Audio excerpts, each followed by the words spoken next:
il faut savoir que du coup, le délégué agira au nom et pour le compte du délégant. Concernant la mise en place, le délégant se connecte avec sa carte de professionnel de santé et le délégué doit accepter ou refuser la délégation.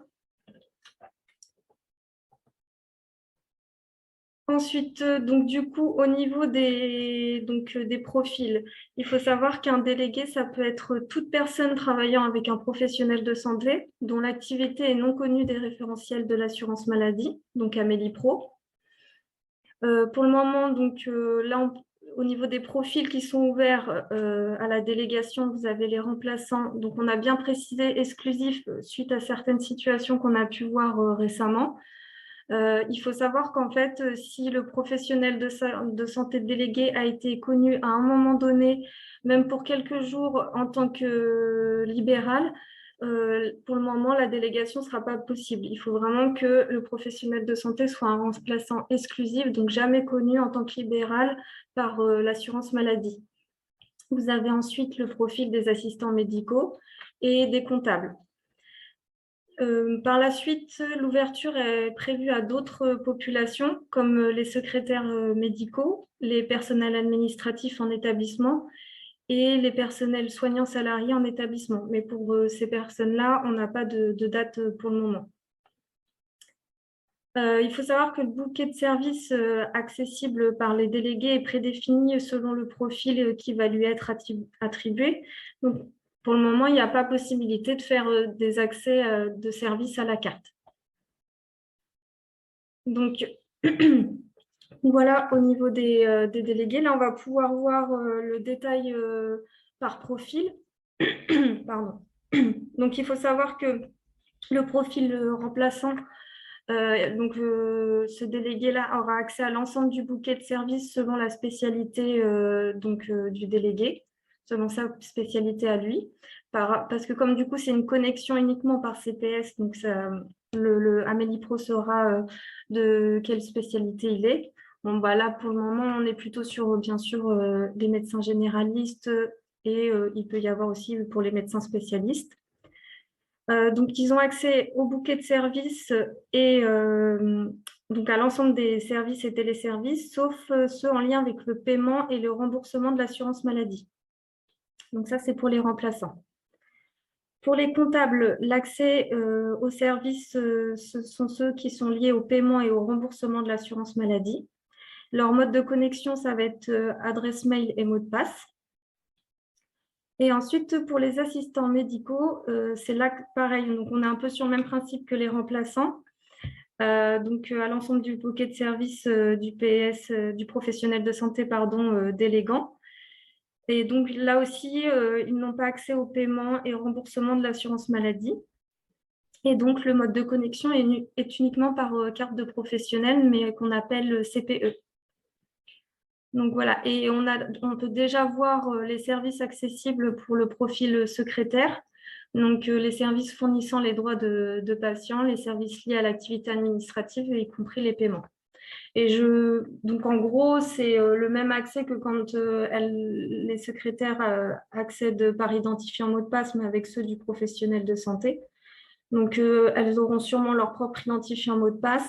Après, s'il y a une connexion par carte, on n'a pas encore d'informations.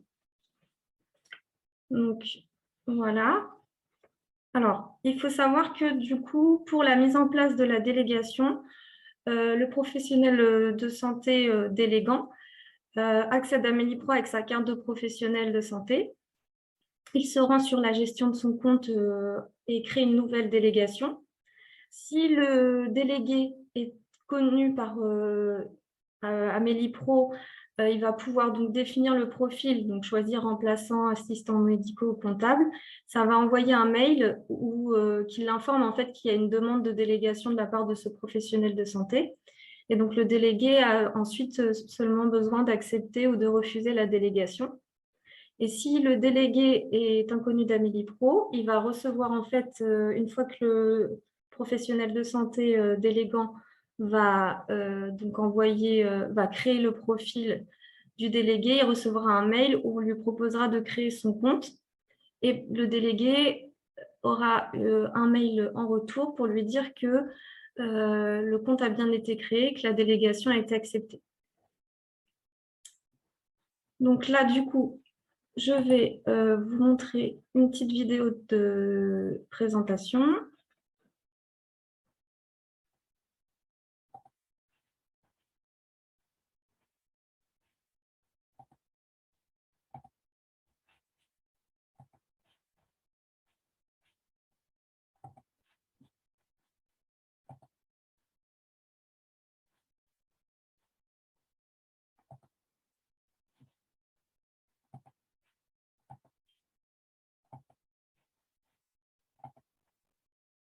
Donc, on va commencer donc par la création de la délégation. Comment ça fonctionne? Il faut se connecter donc directement avec sa carte CPS. Donc ça, vous avez l'habitude normalement.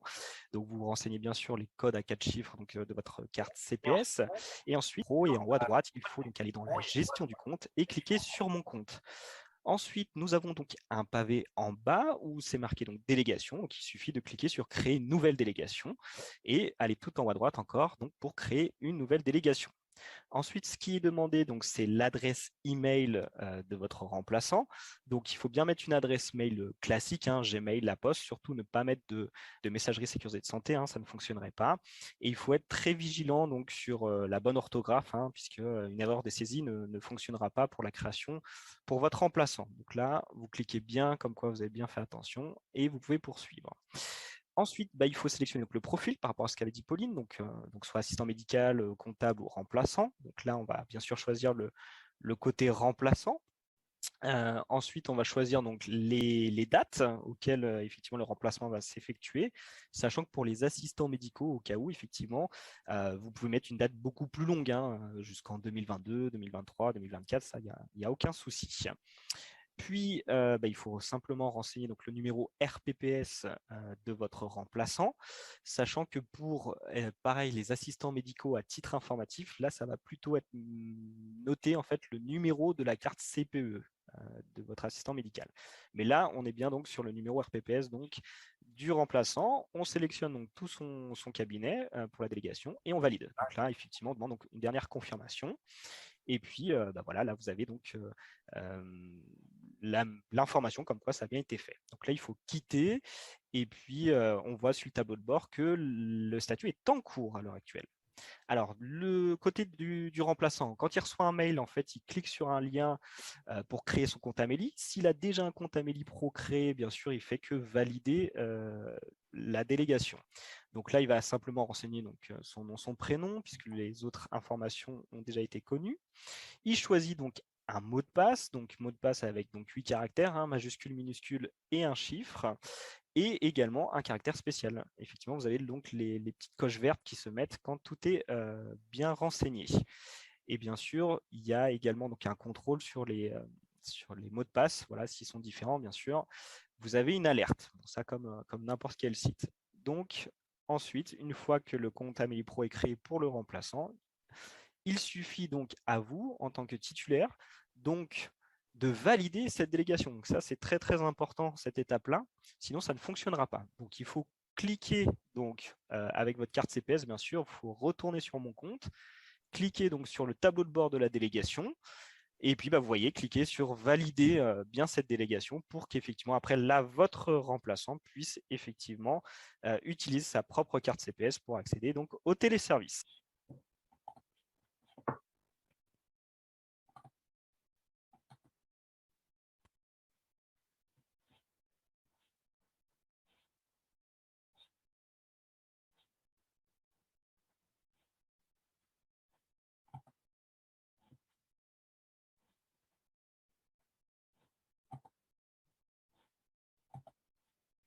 Donc, du coup, après la présentation, enfin la présentation rapide que vous venez de voir, du coup, on a précisé aussi du coup les mails qui étaient reçus parce que là, donc ils vous disent que quand on veut créer une délégation, on va sur son compte avec sa CPS dans la gestion du compte et on crée une délégation. Et comme tout à l'heure sur le schéma, j'ai pu vous dire que le délégué recevait donc un mail Et donc, si le délégué n'a pas de compte Amélie Pro, ça sera le mail qu'il va recevoir. C'est-à-dire que du coup, il aura possibilité, donc on lui explique en fait que le docteur Intel souhaite ou monsieur Intel souhaite attribuer une délégation d'accès au service Amélie Pro. Du coup, il vous donne le profil. Ensuite, ils vous disent à quel téléservice, à quel service vous avez accès, la date de validité et donc le cabinet concerné. Ici, vous avez une phrase, en fait, si vous ne travaillez pas avec ce praticien, veuillez nous l'indiquer. Et donc, en gros, c'est ça peut arriver qu'il y ait une erreur donc, dans la création de la délégation. Et donc, ça pourra arriver également que si la personne que vous avez renseignée en tant que délégué et que ce n'était pas la bonne personne, clique donc sur ce lien et donc vous, en tant que professionnel, en tant que créateur de la délégation, vous recevrez un mail vous indiquant qu'il y a eu une erreur lors de la création, car le délégué indique qu'il ne travaille pas avec vous. Donc ça, c'était juste pour, voilà, que vous visualisez cette petite spécificité. Ensuite, donc, il va avoir la possibilité, le délégué, de créer son accès à Amélie Pro. Et donc, une fois qu'il a créé cet accès, en retour, la personne qui a effectué la délégation, donc le délégué, reçoit un mail d'une acceptation de délégation, c'est-à-dire qu'à partir du moment où le délégué crée son compte Amélie, c'est qu'il accepte du coup cette délégation. Et donc, vous pouvez donc recevoir ce mail-là, ce qui vous permet du coup d'aller vous reconnecter sur votre compte Amélie et d'aller du coup valider la délégation. Et après, du coup, tout est OK.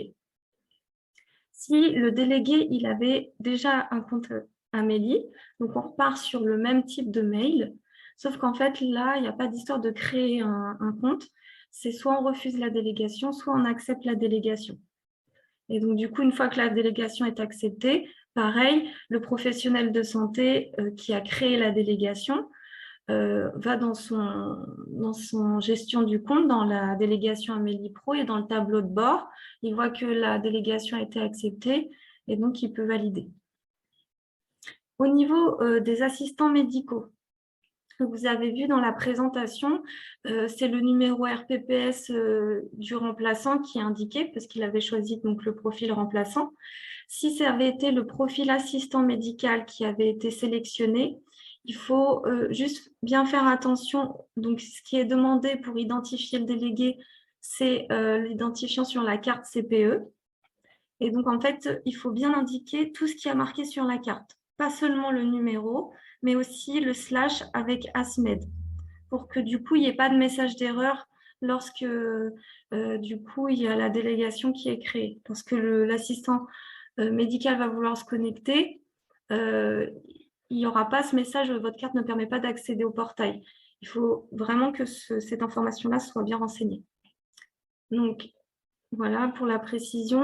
Ensuite, il faut savoir que quand l'assistant médical va donc sur son compte Amélie Pro, donc déjà, il faut savoir qu'un assistant médical peut avoir plusieurs délégations.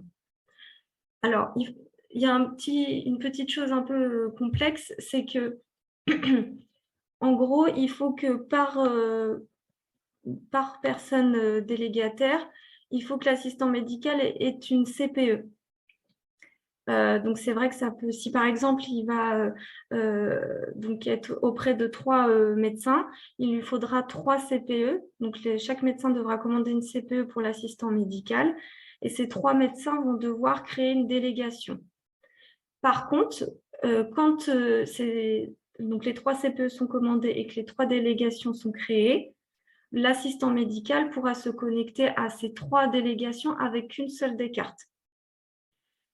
Donc, quand il va se connecter, l'assistant médical, à son compte Amélie, tout de suite sur la page, il aura accédé à votre gestion de compte ou poursuivre.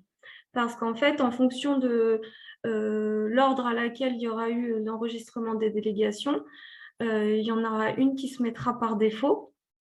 Donc, soit l'assistant médical connaît déjà un peu et sait que le premier qui s'affiche, c'est bien sûr celui-ci qu'il veut se connecter, il fait poursuivre. Soit tout de suite, il sait que sur le profil sur lequel il va arriver, ça va pas être celui-ci pour aujourd'hui. Il va accéder à votre gestion du compte. Et donc, du coup, ça va lui permettre de pouvoir aller dans les informations administratives et donc de voir quelle délégation est connue par défaut. Et s'il va aller se connecter sur un autre professionnel de santé, donc un autre lieu d'exercice, il faudra qu'il clique sur définir par défaut. Ça va le déconnecter. Il pourra se reconnecter et tomber sur le bon profil. Donc voilà la petite spécificité pour les assistants médicaux. Et donc, du coup, il faut savoir aussi que, par exemple, il arrive ici, il pense être sur le bon profil, il fait poursuivre, c'est pas gênant. Quand il sera sur la page Amélie Pro et que il s'aperçoit que c'est pas pour ce professionnel de santé qu'il veut effectuer sa délégation, il peut aller dans la gestion de son compte, dans ses informations administratives et retomber sur cette page-là. Donc, du coup, voilà ce que je pouvais vous dire sur la délégation. C'est assez rapide. Après, c'est vrai qu'on avait mis une heure, mais c'était voilà, au cas où il y avait beaucoup de questions.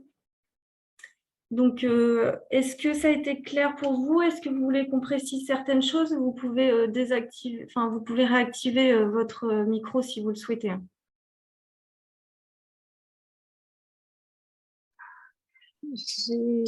Alors, moi, j'ai une petite question. Est-ce qu'avec la carte déléguée, on peut se connecter au CIDEP ou pas? Avec une carte CPE, non. Ça donne pas ça donne vraiment une délégation que sur Amélie Pro. D'accord. Ok, merci. Après, il peut y avoir la création de profils de façon manuelle. Il faudrait voir vraiment la situation dans laquelle vous êtes pour voir si on peut trouver une solution sans carte de professionnel. Oui, il y a la possibilité avec l'authentification sur la ICPS, mais du coup, c'est pareil, le numéro qui est attribué est en rapport avec la CPS, le numéro de téléphone. D'accord, je comprends.